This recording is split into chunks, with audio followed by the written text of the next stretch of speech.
Hi everyone, I'm Vince from VRD Motorsport. Welcome, I am Nathan, a consultant from VRD Motorsports PJ. VRD Motorsports was established by Mr. Vince or Walluwer in the year 2000. Mr. Vince has vast experience in motorsports, especially working with international racing teams dating back to the early 90s. He has been a race-winning mechanic and team engineer for the last 28 years. Now, Vince would like to contribute to all Malaysian road car owners on 6 basic tips in taking care of their cars, especially during this MCO period. And due to the MCO, our talk today will be very brief and direct to the point. In future, we will be posting more videos for your benefit, including one especially for the supercar owners. Tip number 1, warming up procedure, 2+3.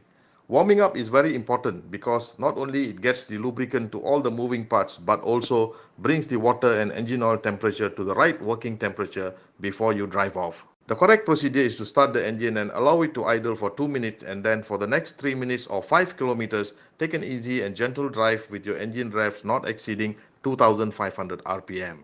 After completing this 5 minutes warm up, you may drive at your own pace. We recommend you to do this at least 2 times in a week.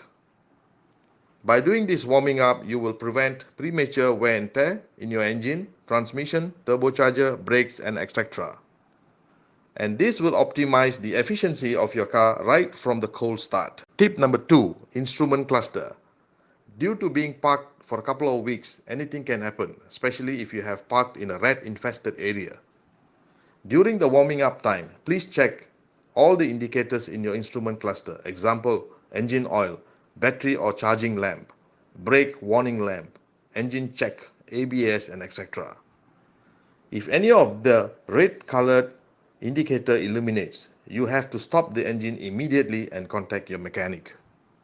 But if any of the orange or yellow warning lamps are illuminating, then you can continue to drive for the next couple of kilometers at a reduced speed and visit your nearest workshop immediately. In short, none of the warning lamp in the instrument cluster shall remain on while driving. Jump starting. This may seem to be very simple, but one mistake can burn a hole in your pocket. And since we are not able to show you guys the correct method in this video, please avoid jump starting at this moment. If your car battery is flat, call your mechanic to assist. Tip number 4, leaking fluid. Leaking fluid on the ground, cement or tiles can tell a long story.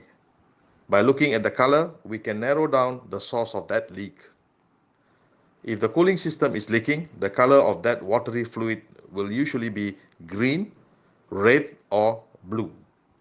If the engine oil is leaking, then the color of that slippery fluid can be brown or black. If you notice red or pink colored oily fluid under your car, then it could be either your automatic transmission or power steering is leaking.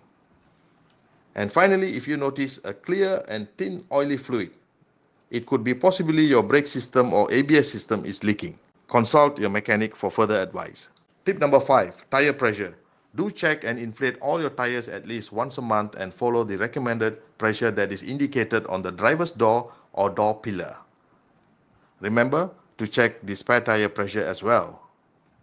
It's normal for tire to lose its pressure even though the car is just parked. Tip number 6, toolkit.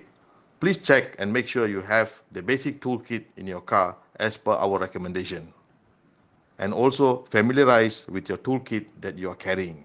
We at VRD Motorsports thank you for watching this video channel, and please like, share and subscribe for more videos. Take care, stay home, stay safe.